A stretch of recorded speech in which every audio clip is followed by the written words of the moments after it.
Hi everyone, so let's unpack ZVको parcel. I got this अस्ति but period cramp भएर मैले खोल्नै सकिरहेको थिइनँ.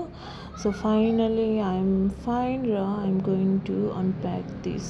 So जीवीमा obviously मेकअप स्किन केयरहरू पाउँछ र यो चाहिँ मैले सबै स्किन केयरकै सामानहरू मगाएको छु.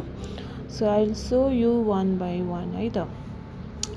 सो फर्स्टमा चाहिँ मैले यहाँ के गरिरहेको छु आई डोन्ट नो, मैले बिल हेरेर तर्सिरहेको छु होला बाई द वे. सो फर्स्टमा चाहिँ मैले बिल नै देखाएँ है. त्यसपछि चाहिँ छ द फर्स्ट प्रडक्ट इज यो केमिस्ट एट प्लेको अन्डर आर्म रोल अन. यो चाहिँ फ्रेग्रेन्स फ्रीवाला हो. मैले चाहिँ यो धेरै नै युज गरिरहेको छु, मेबी जिम जाँदा नै युज गरिरहेको छु. मैले त्यो 5th टाइम भनेर देखाइरहेको छु. This is the 5th bottle I am purchasing. So एकदम अर्डर कन्ट्रोल गर्छ. आई लभ इट है.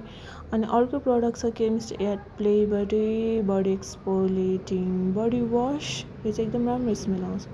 अनि अर्को छ सेटाफिलको क्लेन्जर र अर्को छ सेटाफिलको मोइस्चराइजर. मैले सिम्पल सोल्युसनको युज गर्थेँ बट लेट्स सी योवाला चाहिँ राम्रो छ भन्ने सुनेको भएर. यो हो नोज स्ट्रिप जुन मैले फर्स्ट टाइम पर्चेस गरेको. लेट्स सी यो हो. अनि सिट मास्क र फाइनल प्रडक्ट इज डक्टर जेके वानको सनस्क्रिन. अनि अर्को एउटा नै छ क्या अरे, यो चाहिँ बडी लोसन हो. यो चाहिँ मेरो चिकन स्किनको लागि हेल्प भएको छ. So that's all. Thank you so much for watching. Hope you guys like it. Bye bye. See you.